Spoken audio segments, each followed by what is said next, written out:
Hi, everybody. Thank you for coming out. So these days, I spend a lot of time thinking about data consistency. So back when I started my career, and even some of what I've spent my time doing lately, is dealing a lot with things like Oracle and older school big iron databases. Of course, with those things, you really didn't have to worry much about data consistency because it was pretty much just one big massive node. If you're unfortunate enough to have to deal with things like multi-master replication, then you did occasionally have to think about data consistency, especially when one of those poor unfortunate nodes crashed and took out the other one, and then you have a 3-day shipping outage at Netflix. So in addition to that, there's also things like master-slave replication and the classic kind of setup with MySQL. We thought a little bit about data consistency in those cases, but not so much. We just always assumed that log shipping was usually pretty successful.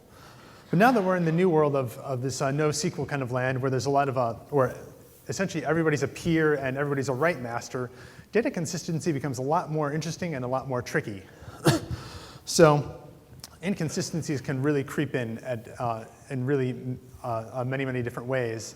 And I'm going to be talking about anti-entropy protocols in Cassandra and the way that we deal with alleviating a lot of these inconsistencies. So a little bit about me. My name is Jason Brown. I currently work at Netflix. I'm a senior software engineer. I'm on the cloud database engineering team, which essentially means I work with Cassandra. I'm also a committer on the Apache Cassandra project. In my previous life, I worked as an e-commerce architect at Major League Baseball, and I did some wireless development way back in, God, it seems like the dinosaur ages now.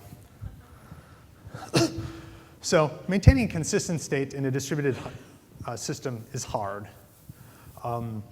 Essentially, the CAP theorem really comes into play and really gets in your way. So just a very quick, brief summary of the CAP theorem. C for consistency, A for availability, and P for partitioning. Consistency is data consistency, as I'm going to talk a lot about here. Availability is just the ability for a client application to get some kind of response, either positive or negative, from a distributed system. And P is partition, typically in reference to application partitioning. So in this sense, in the case I'm going to be talking about, it's Cassandra. So if a Cassandra node goes down, do you really want the entire application going away? Or can you deal with a partial failure? So inconsistencies can creep into distributed databases in a lot of different ways. I'm going to pick Cassandra because that's the system I've been thinking about the most lately and the one that my employer pays me to think about. So the most common thing is a node goes down. We happen to run inside of EC2, so nodes can frequently just disappear without warning and often do late at night. Network partitioning. So if a rack goes down, if a router goes down and nodes can't talk to each other, mutates can't get from one node to another, and so they'll get dropped on the floor or saved up for later. Dropped mutations are kind of interesting. So that happens when a node gets really overburdened and it's got so much traffic coming in that it really just can't swallow and absorb all these incoming requests. So that node just chooses to drop requests on the floor because it needs to keep on going, and it could either try to swallow everything that's coming its way, or it can just try to pace itself and just drop some mutations. Of course, processes can crash before they actually flush any of that data out to disk. So in Cassandra, typically we use a 10-second delay before flushing the commit log. So if you happen to make a write, and 5 seconds later the process crashes, it didn't make it out to disk. Then, of course, one of my personal favorites is file corruption. Happens in old school Oracle, happens in MySQL, and yeah, it can happen in Cassandra as well. So the way that we deal with a lot of these problems is by introducing anti-entropy protocols. And essentially, anti-entropy tries to resolve all these inconsistencies that just happen to occur because you're running a distributed system and things will crash. So the major things that we use in Cassandra are, at write time, there's tunable consistency, there's atomic batches, and hinted handoff. At read time, we can do things like the consistent reads and read repair, and then at maintenance time, node repair. And I'm going to go into, and I'm going to do a deep dive into each one of these topics, and so that we can see where Cassandra will recover from problems that will creep in. So let's start off with write time, because that's how all data gets into the system. So let's walk through the write basics of how Cassandra executes mutates.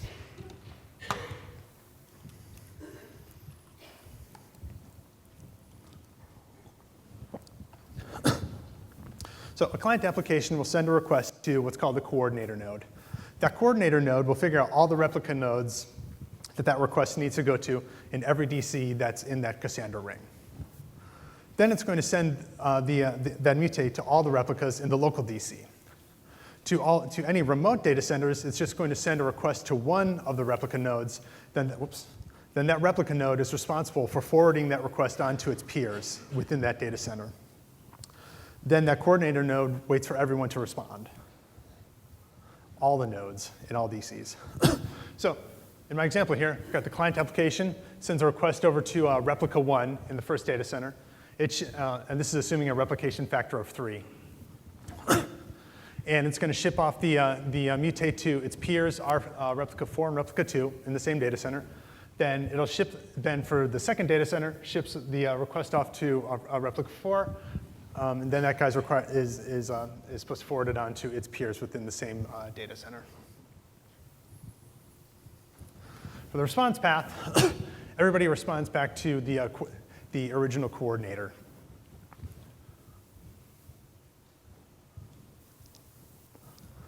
So, tunable consistency. Essentially, the coordinator will block for a specified number of replicas to respond to it. So there's a lot of different levels you can have here for the consistency level. Any, which is basically, I'm going to wait for anybody to respond to my write. It could be one of the replicas. It could be anybody else. Typically, this is really only useful when you're doing something where a degree of data loss is acceptable. So if you're doing some kind of logging that if you miss a few writes, you may be OK. However, for most other use cases, and in fact, for everything in Netflix, we never use any. Then 1, 2, and 3 are pretty straightforward. You're essentially waiting for 1, 2, or 3 replicas to respond back to that coordinator so it can consider that write successful. Local quorum is essentially within that coordinator's data center.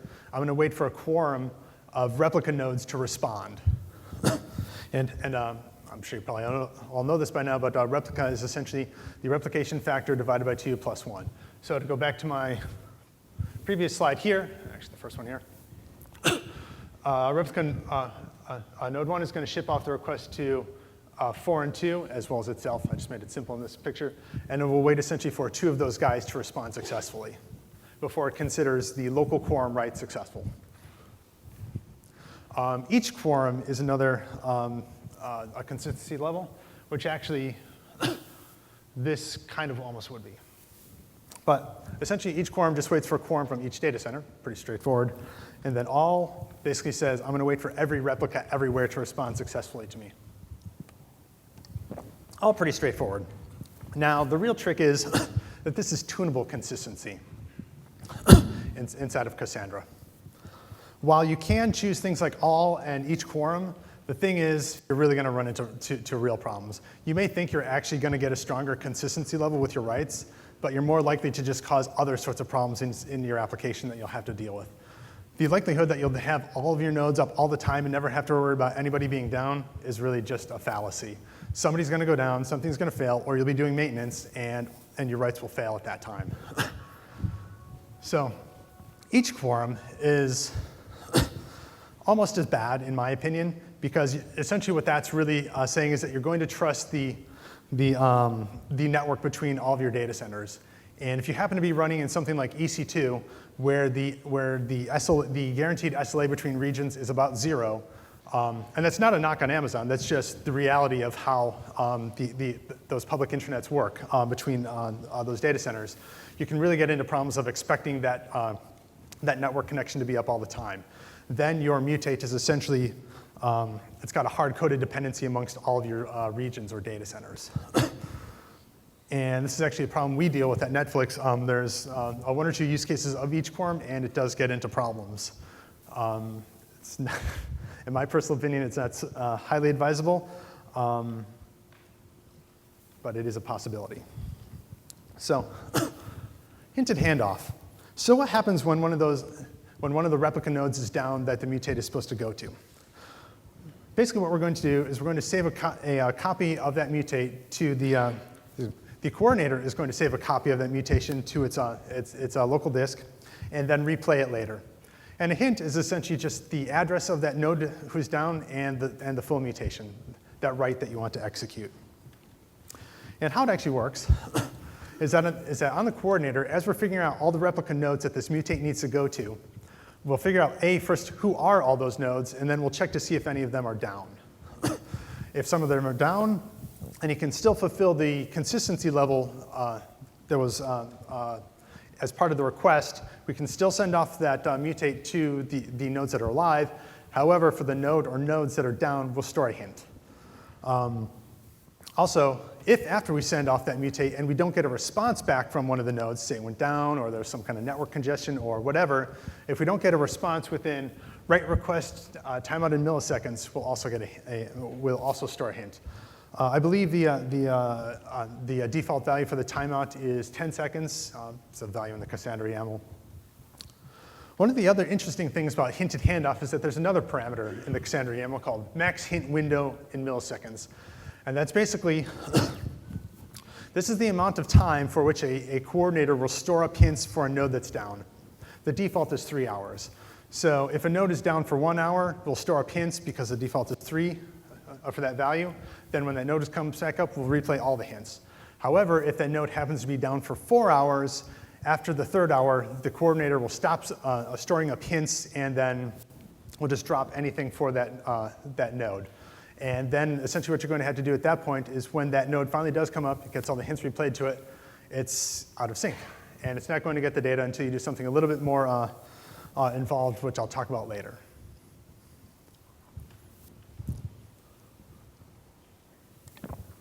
So for the hinted handoff replay, it's pretty straightforward. It just plays the hints back to the nodes who came back up. It runs every 10 minutes. As of Cassandra 1.2, it's now a multi-threaded operation, so that if you have multiple nodes that you're trying to replay hints to, and one of them is slow, you're not going to block hints trying to replay to the other nodes that are also back up. And one of the best things for us is that this is throttleable. It's throttleable in kilobytes per second. And why this is interesting is that if you have a node that comes up and it's got a bunch of hints that are backed up for it, this will help the coordinator not just blow through all of its I/O trying to read all the hints off the disk and then shove those bytes out through the network card. So it's really to help the coordinator node not get bogged down just in hints, but in trying to serve up the actual reads and writes that it's getting through normal production traffic. Of course, that node who is coming back up, if the hints are delayed going to him, obviously it's going to be out of sync for a little bit longer time, but you already have that problem anyways, since it was down and now it's getting hints. So the extra time spent in shipping it the hints is actually a reasonable trade-off. And this is something we take advantage of at Netflix to make sure that we really don't bog down the I/O on our EC2 instances, since I/O is very precious in EC2. So here's a little example. Node R2 is down when the request comes in. The coordinator node, replica 1, will store a hint. As soon as R2 comes back up, it replays the hint. Pretty straightforward. However, you get into an interesting problem. And I didn't explain the setup for this intentionally, because it makes it a little bit more complicated. The way that Cassandra will do a mutate is if it's got a batch mutate, I should actually say. If it's got a mutate that's going to be applied to 3 keys, 3 row keys, it's going to ship those out. It's going to handle each one of those mutates one at a time, so serially. So it'll do the first mutate, second, and then third. So the question becomes, what happens if the first one succeeds, the second one succeeds, and then the coordinator fails? It's then up to the client to replay that mutation, which is a little unfortunate. So that's why in Cassandra 1.2, we introduced atomic batches. And what that is the coordinator, upon getting that mutate, the first thing it's going to do is it's going to send a copy of that mutate to 2 peers in its local data center. That way, if it goes down, its peers can replay that. So it can play that and won't peer replay at that point. So the coordinator sends those mutates off to its peers. It performs the actual real job of sending out the mutates to all the real replica nodes. Then it's going to call its peers and ask it to delete that batch. The peers, if they don't get that delete request within 60 seconds, it's going to play those mutates if the batch is older than 60 seconds internally. And as of Cassandra 1.2, all mutates are using atomic batches. So it does add on a little bit of latency to your write path, but not a whole lot, especially when you consider that Cassandra's write story is actually pretty excellent. This is a very small tax on top of that. So now let's jump over to what happens at read time.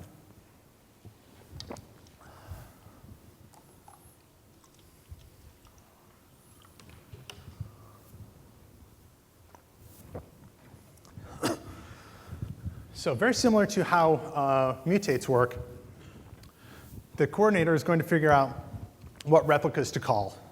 And there's an interesting story here between the consistency level and the readrepair levels. But we'll get to that in a second. But first of all, we determine what all the replica nodes we could be contacting are in all the data centers. So the coordinator node will send a request to the the closest data node, and it will ask for the full data set. To all the other replicas, it's going to ask for a digest. And the reason we do that is to optimize on network traffic and also garbage collection on the coordinator, but it's been recently talked about that if that's even necessary anymore at this point. But essentially, the coordinator is going to wait for a consistency level number of nodes to respond, and then to go to my first, to go to an example, I've indicated the data nodes in pink here. My 4-year-old daughter is quite a fan of the color pink, so it seemed apropos for her. So for local quorum, the coordinator node will ship the request off to just 2 nodes in its local data center. Those are really just determined by who's closest to me, as measured in latency. So for consistent reads then, after that coordinator node gets back that full data set as well as the digests, it'll compute the digest of that full data set. Then it's going to compare all those digests.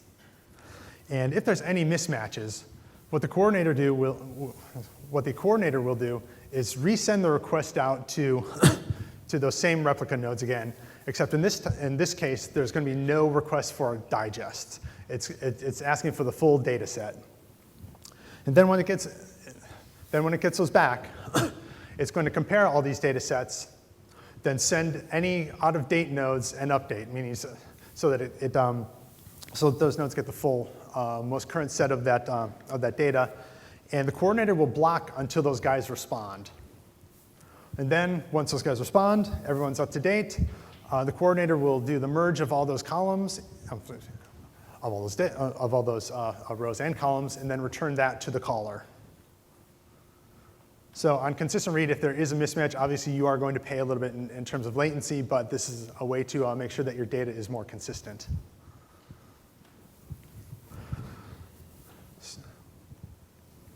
So read repair. This attempts to synchronize that client requested data across all of the replicas.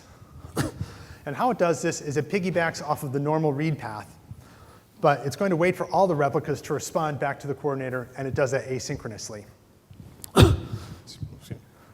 And similar to the consistent read, it's going to compare all those digests of all those replicas, and if anybody's out of date, it's going to ask for the full data set, do the compare, send the up-to-date information, and then it's done.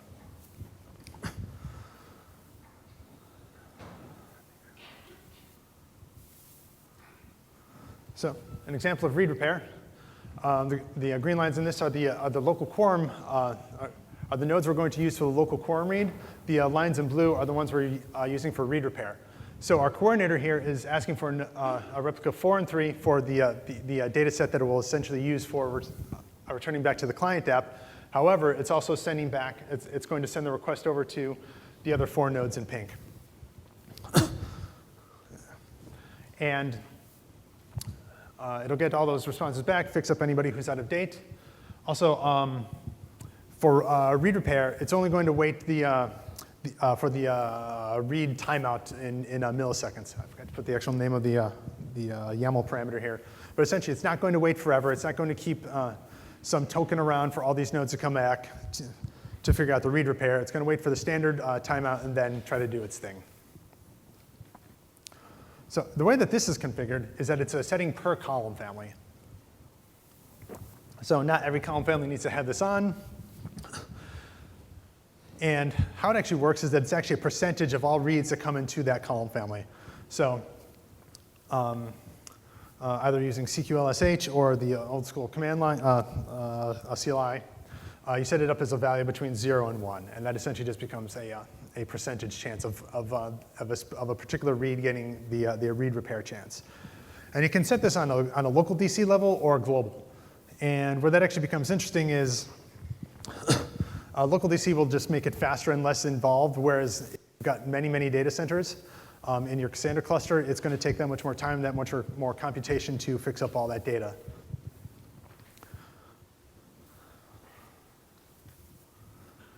So read repair is great in that it repairs data that's actually requested. There's, of course, the problem of what about data that isn't requested? So you get a bunch of mutates. Let's say that some percentage of those are actually requested by clients or callers, but then you have you've got some set of data that isn't actually requested, so it never gets to go through the read repair kind of state. It's just sitting there, potentially out of sync. So that's where node repair comes in. What node repair is going to do is essentially repair inconsistencies across all the replicas for a given range.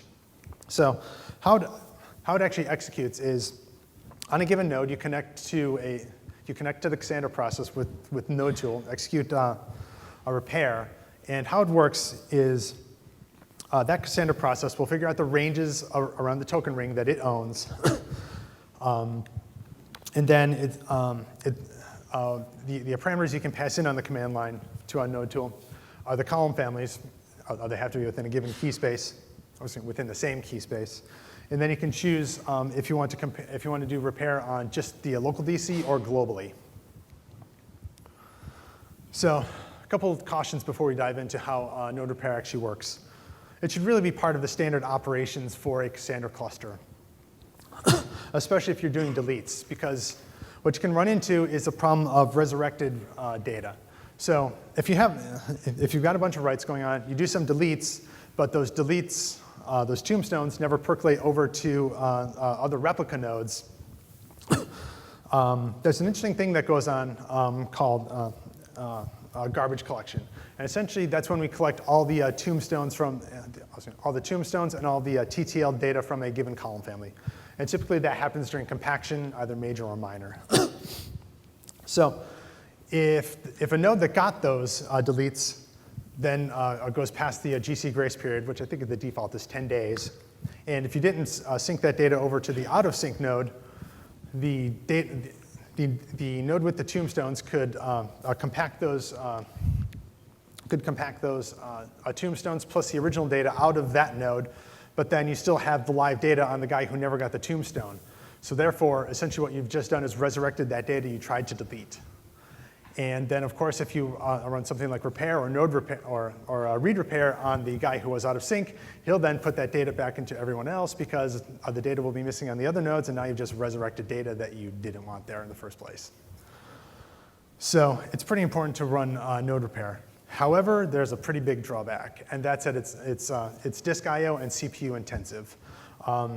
Working at Netflix, running an EC2, this is a big problem. It's really important to schedule these node repairs off peak. Depending on the size of the cluster and the amount of data that it needs to compare, it can take upwards of, and depending on how frequently you actually run the node repair, it can take upwards of 6 to 10 hours.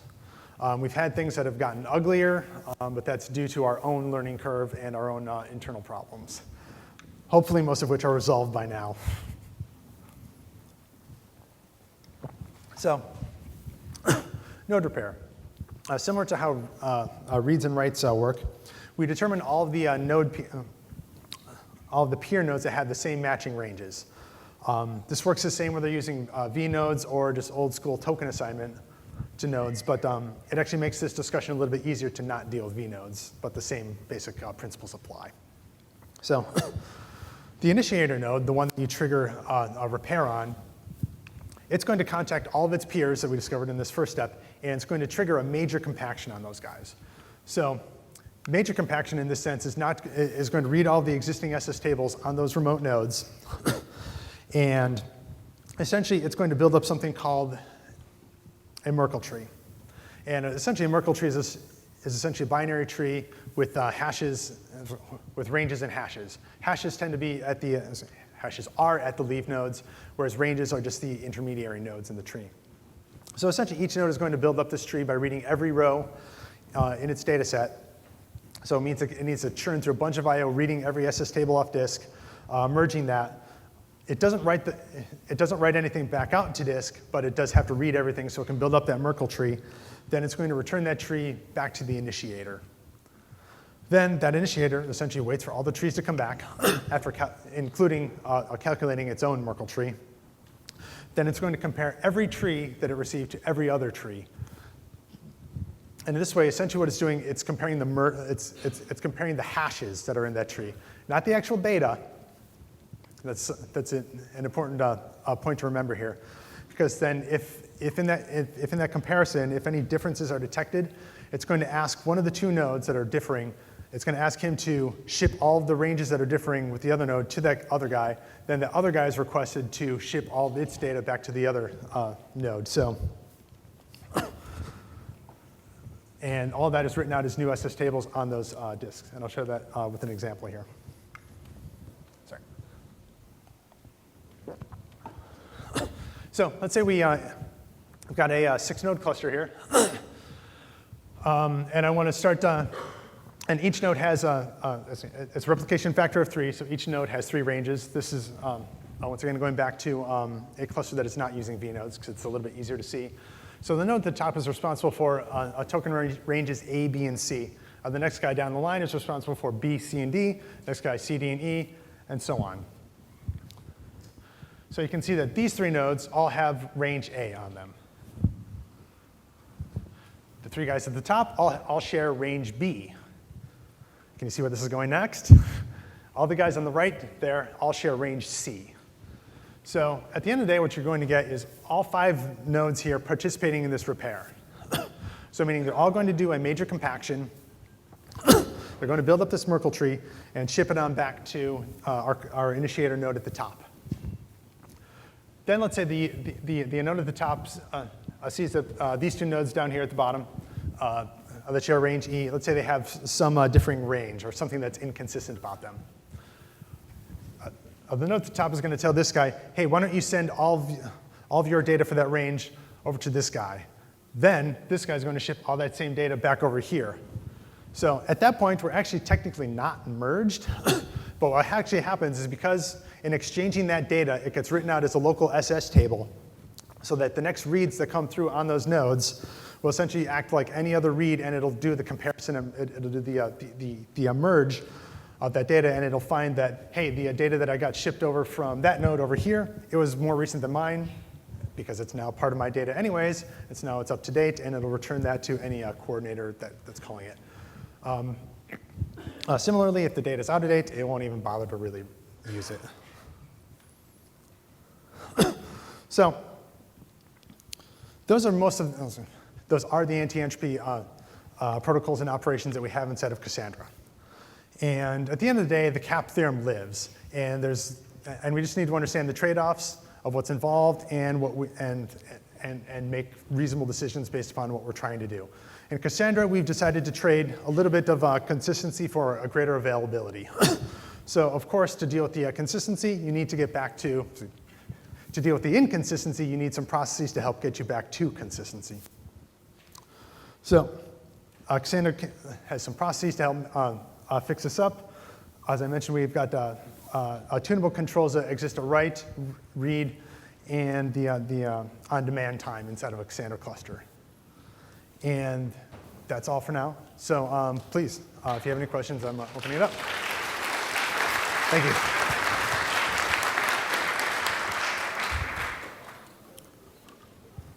Yes, right here. The question was, how does vnodes make this a little bit more complicated? So I may be inaccurate on this, so Brandon or anybody else in the room who is also in the project can also help out. So I believe what's going to happen is that we'll figure out all the peer nodes that share that same range, and it just won't be as evenly on the diagram as I put it. So it'll be scattered nodes around the cluster. But because of the nature of vnodes, every node could be sharing a range with every other node. So it could happen that you ask every node in the cluster to participate in that node repair. And what's going to happen is that every node is doing a full full major compaction. So that's really the trick, and I may be slightly incorrect about that.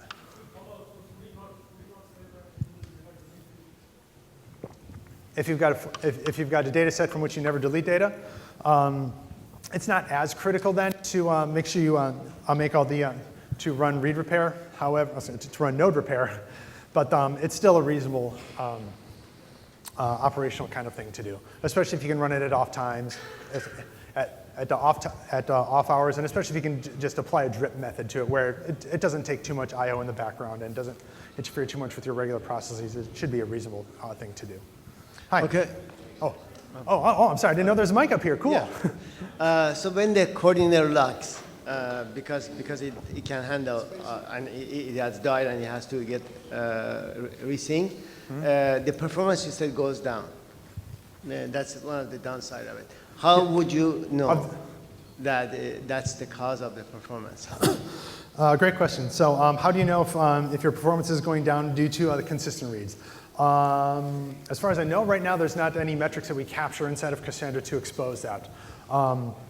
In putting together this talk, however, I've restarted to think about these kinds of things, and given my experience at Netflix, where we essentially tried to capture metrics on everything, and it's really insane the amount of shit we capture.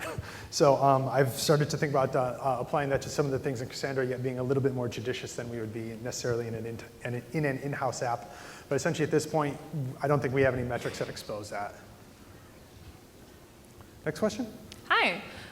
When you were talking about node repair, so basically, the way that it looked is that you're running compaction 3 separate times over each data piece. Isn't that terribly redundant and inefficient? Well, how it's actually going to execute is that, actually, let me back up to the slide. Yeah. So all 5 nodes are going to participate when you execute node repair on the top node. All these 5 nodes are going to generate their Merkle tree, ship them back to the original guy, and then our life goes on. Then if you want to trigger node repair on the next node or any other nodes in the ring, which we do as a matter of process at Netflix, which is there's still a set of time in between which you actually execute it on the first node and the second node, during which inconsistencies could creep in. I don't have a great answer. Perhaps Brandon or any of the other committers who are in the room have a better answer. But yeah, node repair is definitely a very heavy-handed operation. But it definitely does work in getting data consistent. So. Just a quick follow-up. Sure. So when the Merkle tree is generated, so that's generated across all of the data on that node? I believe that's true, yes. Okay. Thanks. Sure. Normally, don't you use the dash PR option? You can. Generate the redundancy around the ring? Run it on You can. As far as I remember, and this could be just due to the version of Cassandra we're running in-house at Netflix, there was a bug with the PR option. But yeah, that definitely is an option. I don't remember all the details. Do you remember the dash? We always run with PR, but I think. So it's sort of.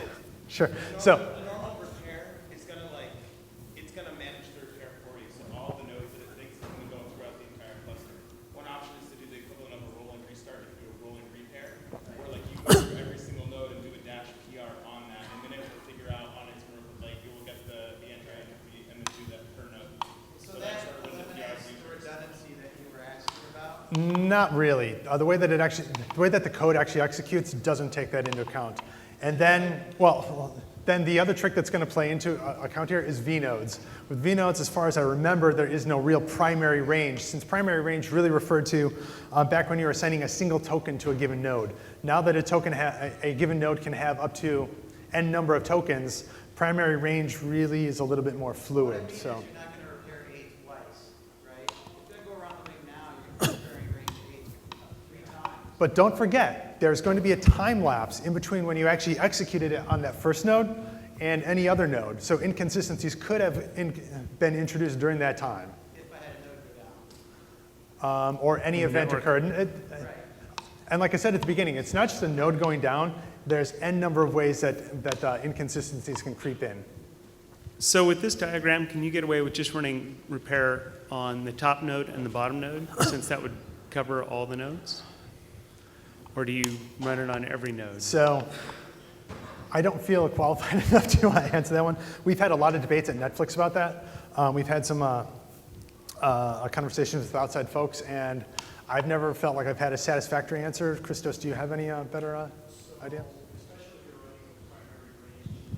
Well, then you need to.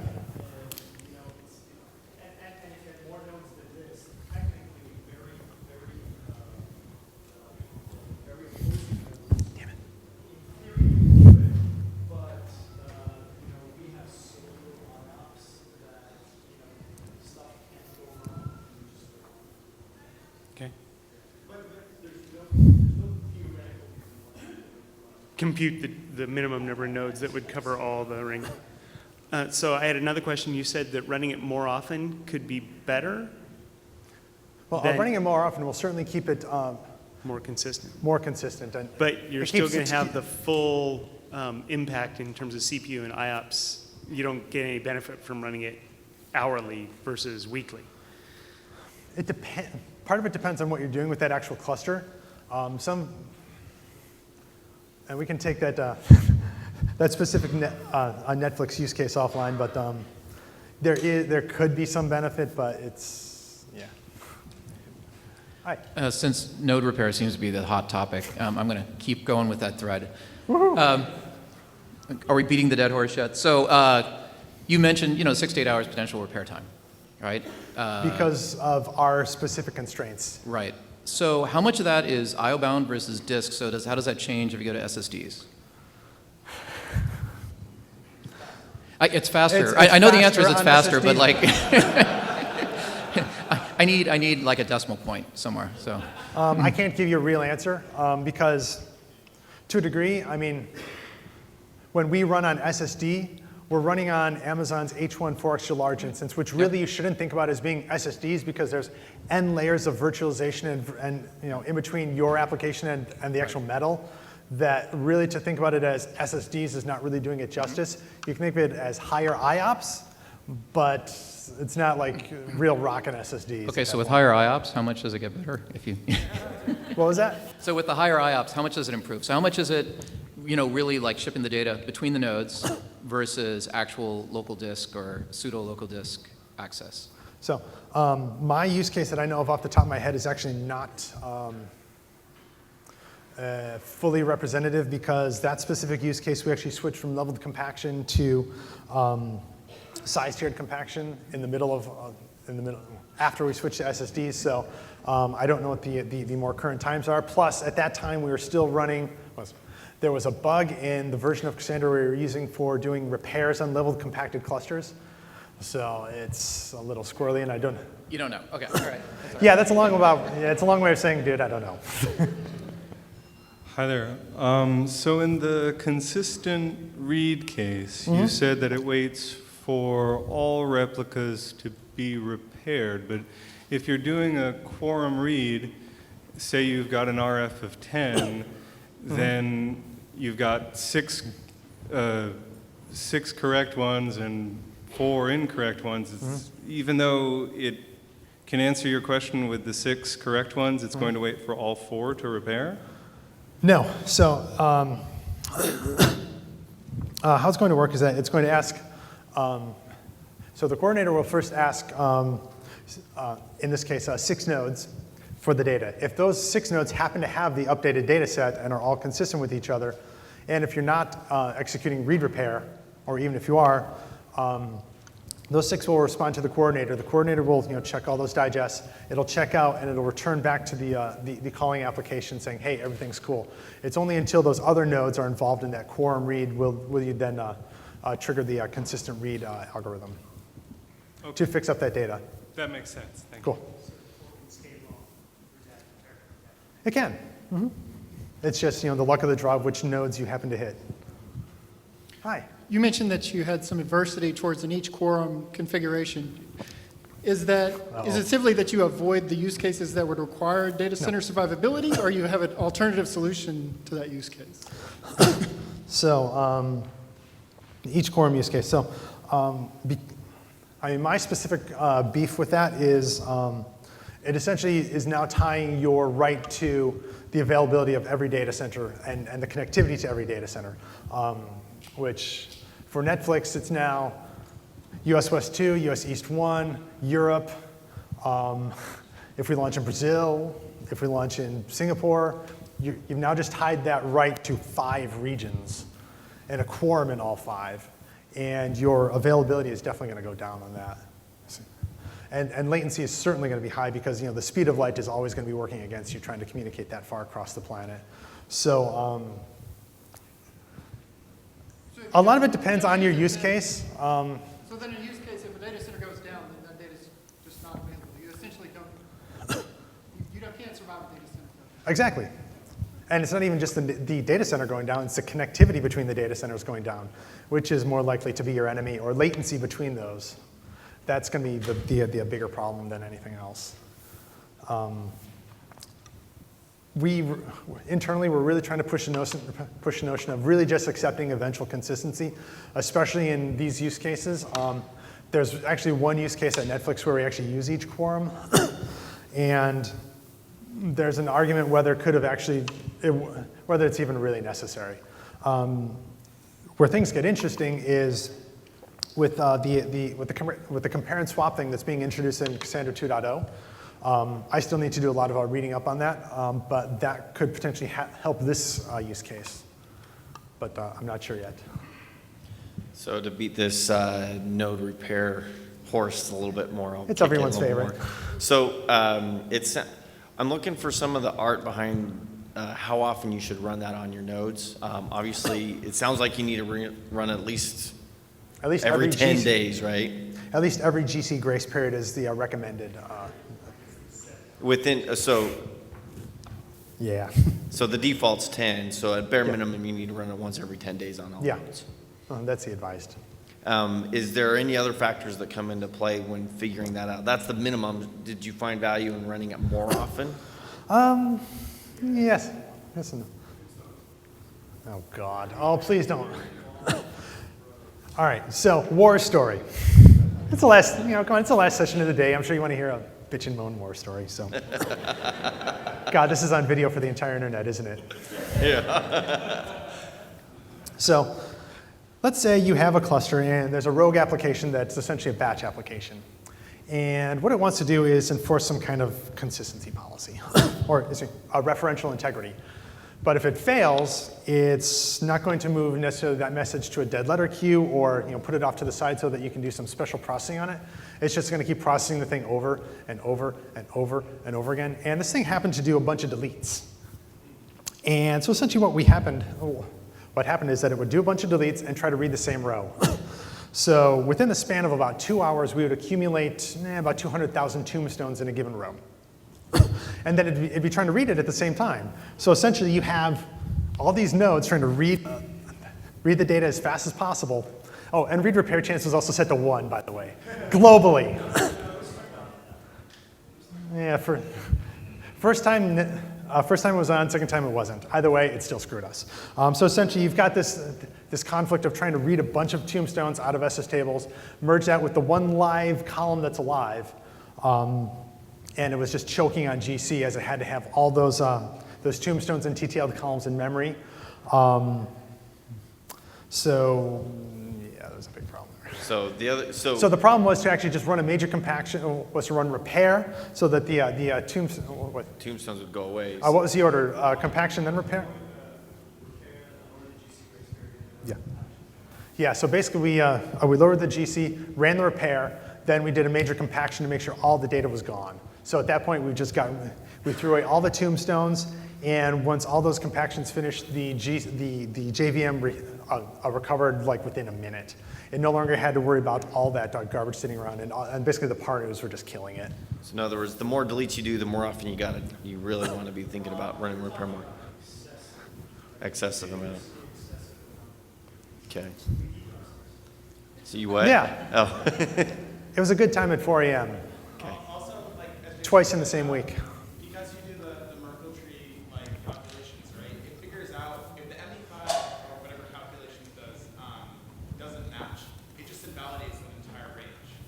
So at that point, it's like, all right, I need to restream all of that data, 100% of it, and then figure out when it gets to the node, like what doesn't match.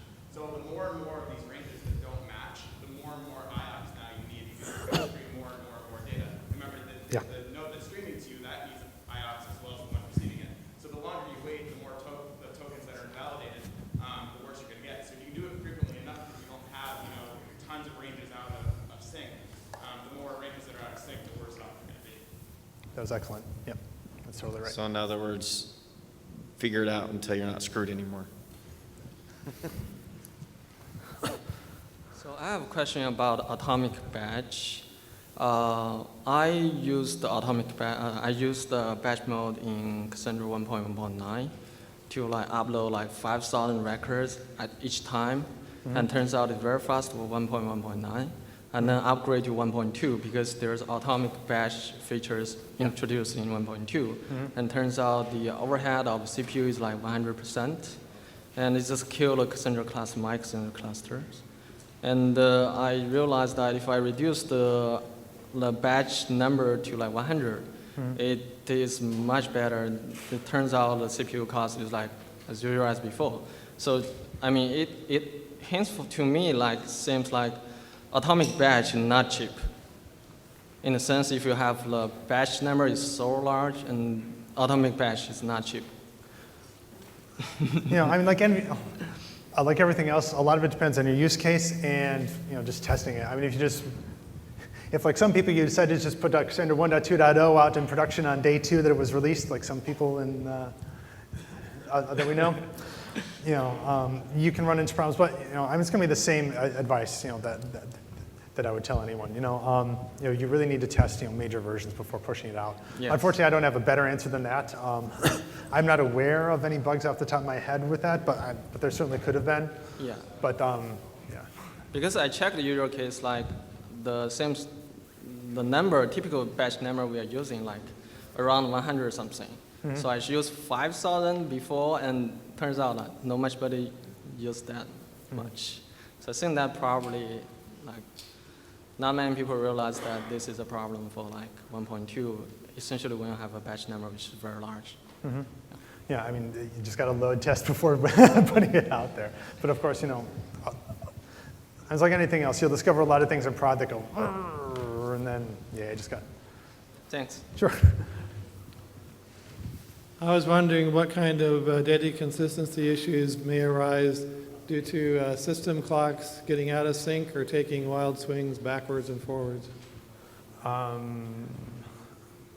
The initial gut answer is, of course, you need to just have NTP sync running on all the servers, not only just the Cassandra servers but the clients. Have you ever seen NTPD make wild swings to the system clock? We haven't run necessarily into any specific problems. I'm sure there are. I mean, at the end of the day, Cassandra is using a timestamp. I mean, we're not using vector clocks for a very specific reason, but they're timestamps. So typically that doesn't is not in your experience, although I've seen it in other similar types of systems. All right. The other thing was you mentioned file corruption, but you didn't say much about it after that. Is there much in Cassandra to detect such corruptions and repair that automatically, or is it pretty much a manual process? I believe, if I remember correctly, when we try to read a file and we detect file corruption, we'll essentially throw it out and not count it as one of the files we'll read. We'll consult when we're doing a read. But yeah, I'm trying to remember that block of code. We'll definitely avoid that SS table, but there's nothing that automatically triggers any kind of a read repair necessarily, because we can't know a read repair or a node repair of any kind, because we don't know what ranges were actually in that file necessarily, because the file's corrupt now. So have you had to ever deal with a situation like that where you basically had to trash a node and recreate all its data from scratch, and/or get in there and manually repair some damage? Not really, from what I understand. You are. Well, my last question was, has it ever happened that such corruption migrates to all of the other replicas and cause a more system-wide? We haven't had that problem, and we've been running Cassandra for 3 years. We've got 50-odd clusters, over 1,000 nodes in production. We really haven't run into that. Well, I think you should consider yourself very lucky then. And we have lots of crazy use cases. So. Well, you mentioned something about compaction strategies briefly in another question. I was just wondering how compaction strategies play into all of this, or do they, and if so how, and is one better than the other, or one better with I think that's a different patterns, talk, or, but yeah. No. Is there, yeah. The reason why I brought up our compaction strategies is that in Cassandra 1.0, there was a bug doing repair on level compacted clusters. I don't remember all the details, but there was a bug that prevented us from running repair. So what we did is we just swapped that guy from using level compacted to size tiered. Then we were able to do repair, and everything was happy after that. So that's the only place where that angle comes in this doc. Yeah. Okay. And I'll punt on answering whether one's better than the other. Thanks. I think there's beer time later, you can ask me. Yeah, for our case, whenever we run the repair, we see like 50% data storage jump, and it happens every time. It takes like forever to compact them back up. So is there a particular reason for that, a Merkle tree calculation, or is there any reason for that? So you said that CPU jumps up or I/O? Oh, no, the disk space. Disk space. Disk space shouldn't jump because we're actually not writing out new files. We're just reading all the existing files. No, I mean after the Merkle tree calculation, the streaming yeah, a bunch of data. Okay, so that just means that you've got a lot of inconsistencies, and the nodes are just streaming the data to the other guys and trying to get the data back in sync. But that's should not like every time we run every 5 days, but every time it brings in like 60% more data after compaction back to the normal. Mm-hmm. So basically, I see a few bugs to talking about the precision of the Merkle tree. Mm-hmm. Do you guys have any insight about that? What version of Cassandra are you running? 1.2? 1.16. 1.16. Okay. I think we're not alone. I think a lot of people have the same problem. Have you run a cleanup for Node? Cleanup? No. So you cleanup operation for Node, it sounds like you have like excess keys and it's streaming those keys, right? It streams the entire SS table. That's validated. So if that data is getting streamed, you just keep restreaming it over and over again. You're never actually removing that. Cleanup operation, compaction is not going to actually remove the data, right? Cleanup only have if the key is not in the same, it's not in the correct nodes, it will clean them up, right? But we never move any node. Yeah, but so I mean, to me, if I don't have any logs to look at, but if you have to run a cleanup, okay. First gut instinct, I would say that it sounds like you should run a cleanup across all the nodes of your cluster and then repair from there. Okay. All right, are there any other questions? Great, then thanks a lot, everybody, for coming out. I appreciate it. Have a nice time.